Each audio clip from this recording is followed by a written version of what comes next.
안녕하세요. 김준갑의 경제부동산입니다. 구독, 좋아요 부탁드립니다. 겨울이 깊어갈수록 부동산 분위기가 심상치 않습니다. 집주인들이 거래가 되지 않자 헐값으로 투매하기 시작하였고 중개소 단지마다 실거래보다 1, 2억씩 떨어진 매물이 갈수록 늘어나고 있습니다. 서울 노도강은 벌써 4억 이상 하락한 매물들이 쏟아지고 있으며 경기 광명, 안양, 성남과 인천, 송도, 청라, 유망 지역들마저 가격이 급추락하고 있습니다. 확실한 것은 이번 겨울에는 집값이 계속 떨어진다는 겁니다. 이런 와중에 3, 4년 계속 오른다고 주장하는 전문가는 무슨 생각일까요? 자, 위로 상담은 010-3999-8808 전화 주십시오. 집주인 헐값 투매 쏟아진다. 중개소마다 급매 난리죠. 이제 이 제목이 과장된 게 아니에요. 실질적으로 안 팔려가지고 지금 난리 지옥 맞습니다. 여기 보시면 먼 곳을 지금 바라보고 있죠. 이제 여러분들이 해야 할 자세가 바로 이 자세예요. 너무 조급하면 안 돼요. 어떤 거에 심취하게 되면 안 하고 못 빼기잖아. 부동산에 이제 관심 가지면 막 사고 싶어져요. 그러면 안 되고 이제 그 억누르세요. 잠깐 억눌렀다가 사더라도 올 겨울에 좀 많이 떨어졌을 때 잡거나 흐름을 보면서 판단해야 돼요. 자, 이 돈으로 과연 어디를 잡는 게 좋을까요? 전국적으로 부동산 하락 크게 증가. 일단 이걸 한번 보자고요. 집값 하락, 서울, 경기, 인천, 지방. 지금 전국적인 판세를 간단하게 짚어볼게요. 서울 보면 이미 마이너스로 전환된 것은 은평, 강북, 도봉. 여기서 한 가지 아실 게 있어요. 이거는 시세. 그러니까 실거래는 다 하락이에요. 100% 하락입니다. 지금 거래되면 다 하락이라고요. 강남도 하락이에요. 근데 제가 말하는 것은 실거래 말고 이제 시세 있잖아요. 시세 흐름. 자, 이 시세가 하락으로 바뀐 게 은평, 강북, 도봉. 다음 하락, 아마 다음 주 정도 하락할 것 같아요. 지금 0.02 이러니까. 관악, 금천, 동대문, 광진, 성동. 근데 그래봤자 1월달, 다음 달 1월 이제 2주차나 3주차 되면 전체 다 하락할 거예요. 시세마저도. 1월달이면. 근데 실거래 하락은 이미 서울 모든 지역 다 하락입니다. 참고하세요. 자, 이제 경기, 인천 볼까요? 자, 이제 시세 하락 보면 시흥, 성남, 수정, 안양, 영통, 광명, 동탄, 화성 여기는 완전히 하락으로 굳혀졌어요. 그럼 다음 하락 지역이 지금 어디냐? 지금 시세로 봤을 때 분당, 위례, 송도, 광교, 경기, 인천 대부분의 어떤 중심 지역들이 그렇게 하락할 가능성이 높아요. 전체적으로 다 하락하려면 이제 시세가 하락하려면 한 1월달 정도면 될 것 같고 실거래 진짜 거래는 여기 보세요. 현재 모든 지역이 하락입니다. 경기도 역시 하락 안 한 곳보다 하락한 곳들이 다예요. 이번에는 지방 볼까요? 지방은 이제 광역시하고 중소도시로 구분되는데 표면적인 하락은 세종과 대구만 있죠. 그런데 이제 시세 하락이 다음 주 정도 되면 대전 거의 이제 0.01이에요. 얘들. 부산, 울산은 마이너스로 전환될 것 같고 실질적으로 전체적으로 하락되려면 1, 2월 달이면 완전히 하락될 것 같아요. 실거래 하락은 이미 광역시는 다 분규됐습니다. 광역시는 거래됐다면 마이너스. 다만 광주광역시만 지금 좀 늦게 뛰는 바람에 좀 아마 몇 주 더 걸릴 것 같아요. 그리고 이제 지방 뭐 창원이라든가 포항이라든가 울산이라든가 이런 어떤 울산은 광역시죠.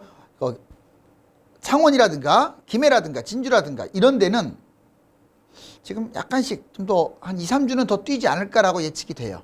하지만 거래는 많이 줄었습니다. 이거 보세요. 강남, 서울, 경기 신규 하락 아파트. 자, 보시면 이거 업그레이드 한 거예요. 먼저 서울 신규 하락. 예전에 자양 더샵 36평 5.6억, 물레동 3만 26평 4.3억이었잖아요. 이제 보세요. 창동, 벌써 창동도 추락하기 시작했어요. 19단지 30평대 후반인데 마이너스 4.2억까지 빠져버렸어요. 도봉 태영대시장 26평 3.2억, 가양무성 23평 3.14. 이제 이걸 필두로 인력 떨어진 것들은 널려 있습니다.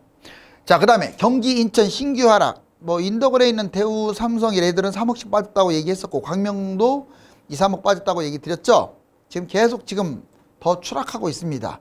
또 신규적으로 계속 인천 쪽도 지금 하락이 나오고 있는데 송도 풍림 6단지 50평대 마이너스 2억이나 떨어졌어요. 청라 한양 수자인 34평 2억. 이제 청라가 2억이 빠졌다. 거기 집값 그렇게 비싸질 않는데 10억 미만 아파트들이 2억이 빠졌다. 이거 이제 상당히 위기죠. 강남 신규 하락.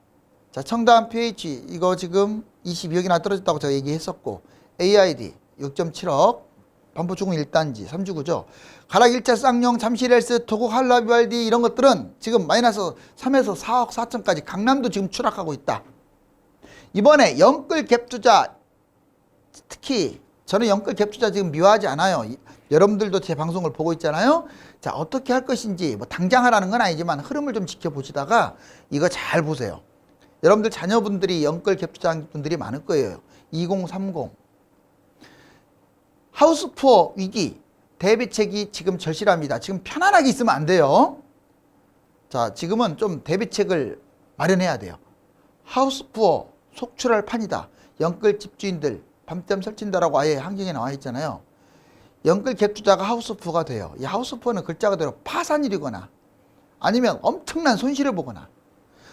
영끌 갭 투자, 자 1단계가 이래요. 영끌 갭 투자가 이제 금리 인상으로 인해서 부담을 느끼면서 또 집값까지 하락하니까 하우스푸어가 된다. 이 4단계죠. 서울 월급, 지금 서울을 집을 잡은 사람들 월급의 45.5%를 털어냅니다.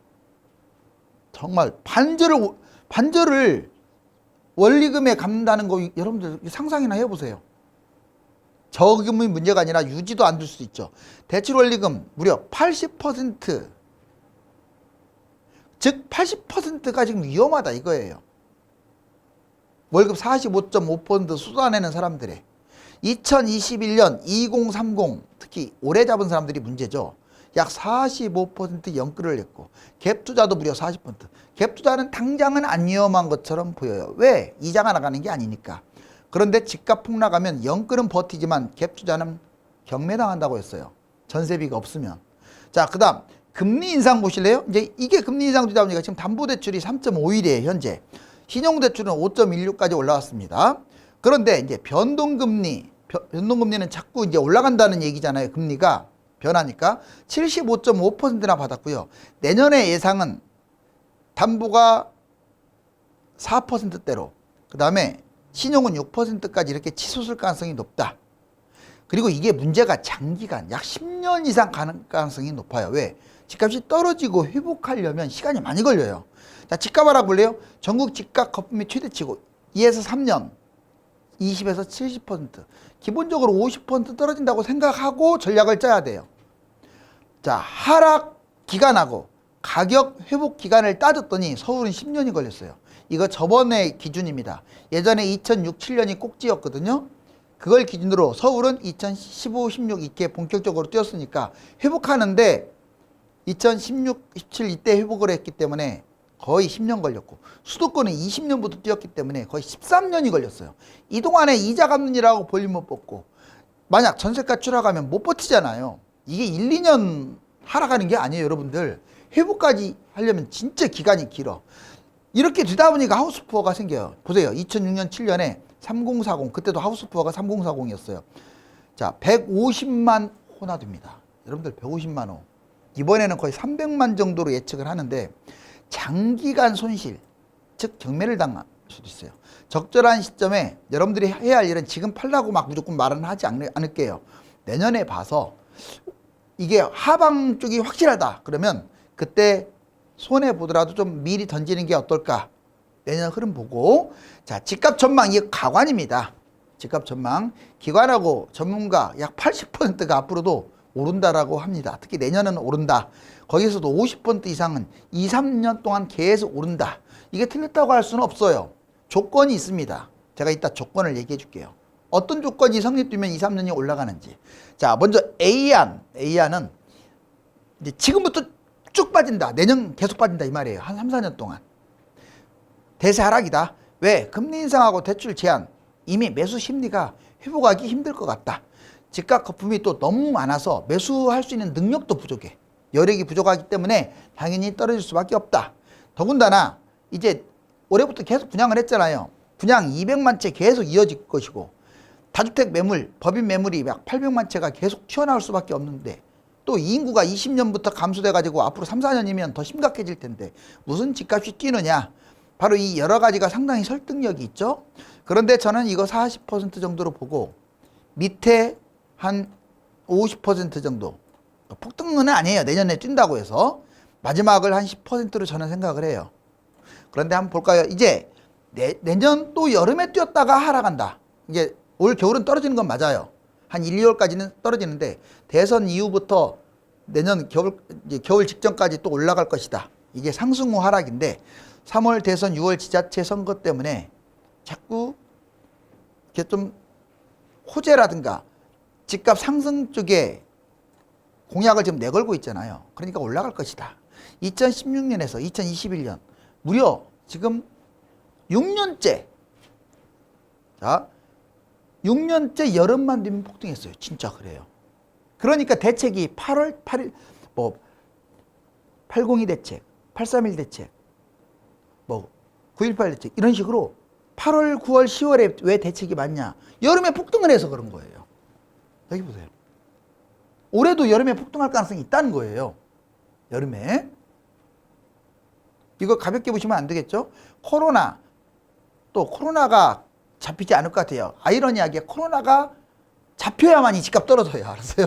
코로나가 지금처럼 또 확대되면 계속 돈 풀기 때문에 한계가 있어요. 금리 인상을 하더라도. 해외 집값, 우리나라만 봐서는 안 돼요.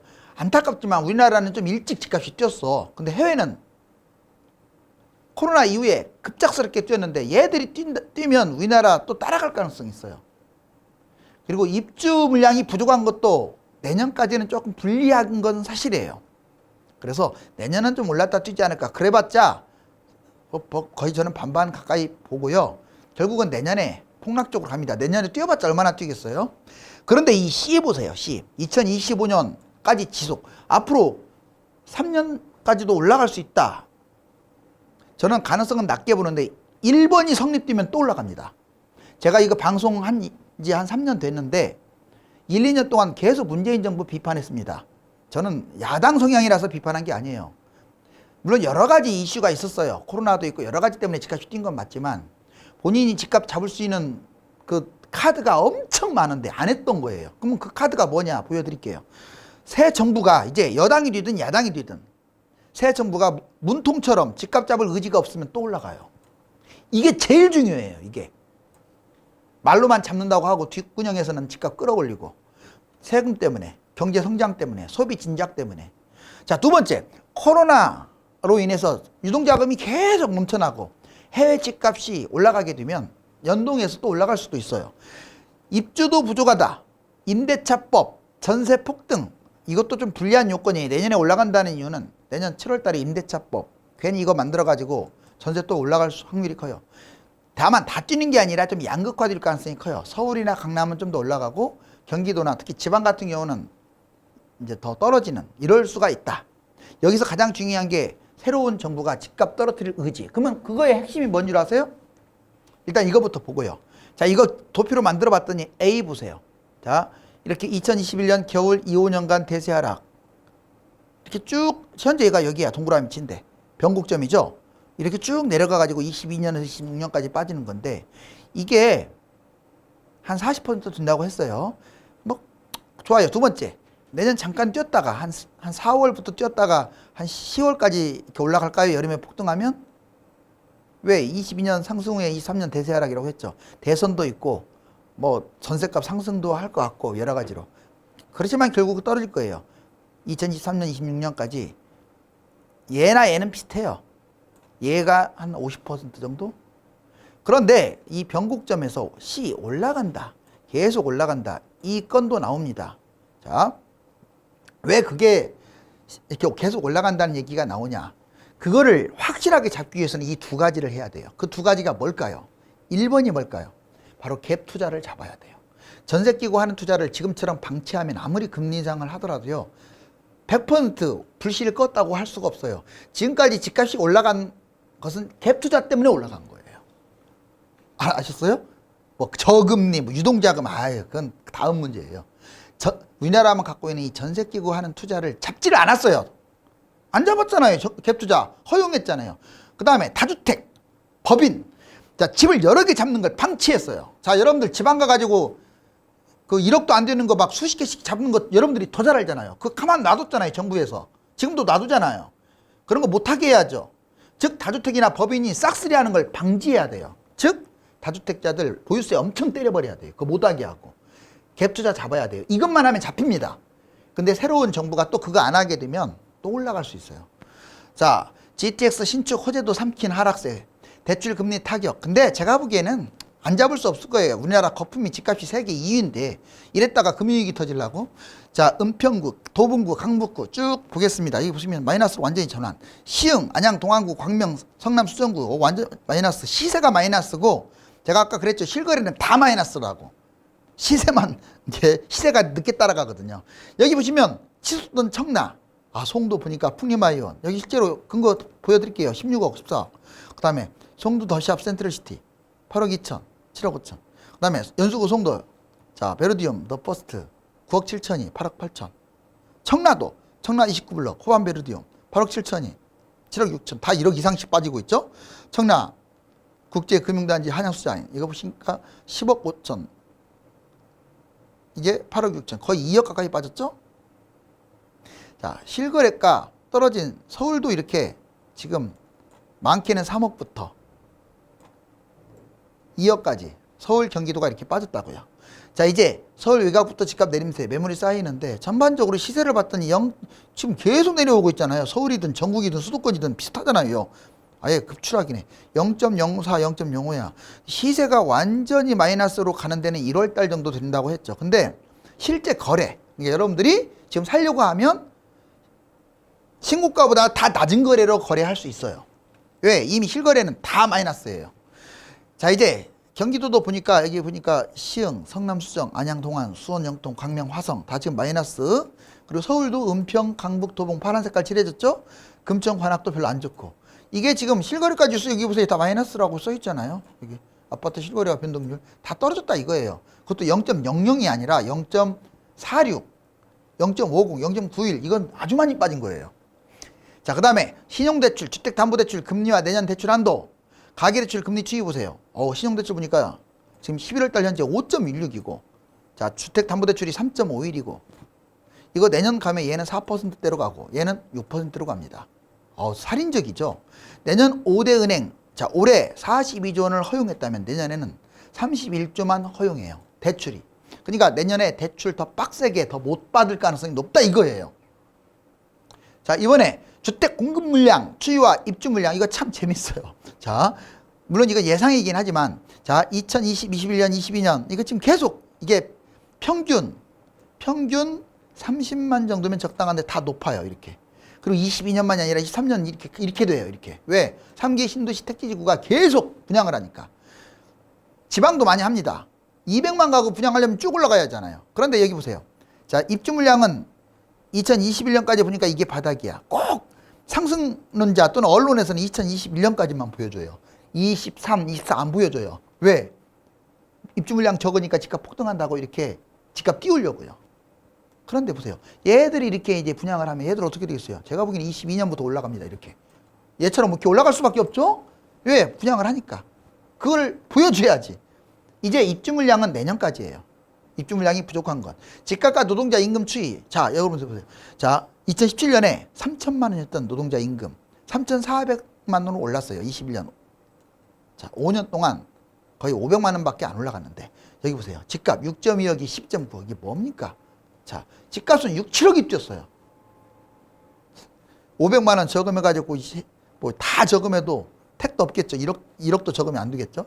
자, 여기 보시면 이제 2016년에서 21년 왜 내년에도 좀 뛸 수도 있다고 가능성을 약간 열어놓냐면 여기 보세요. 겨울만 되면 떨어졌어. 이렇게. 여기 안 나와 있지만 2016년도 그래요.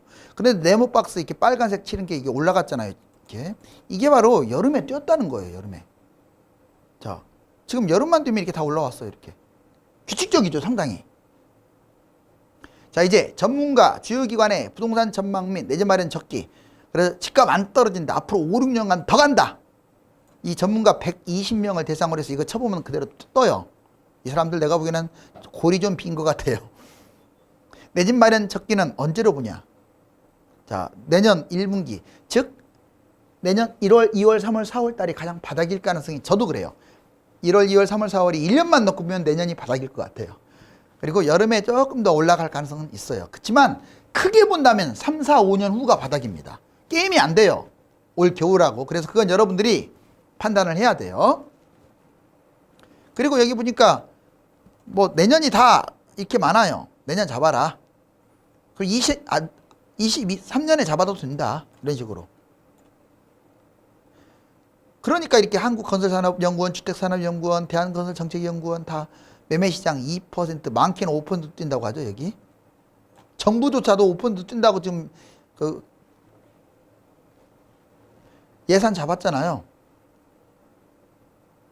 집주인 헐값 투매 쏟아진다. 중개소마다 여기 보시면 이제 계속 돌고 돕니다. 세상은. 자, 이제 집이 아파트가 밑으로 내려왔네요. 이제 추락할 일만 제가 보기에는 남은 것 같아요. 부동산이 장기적으로 하락을 하기 위해서는 금리 인상과 대출 규제만으로는 한계가 있습니다.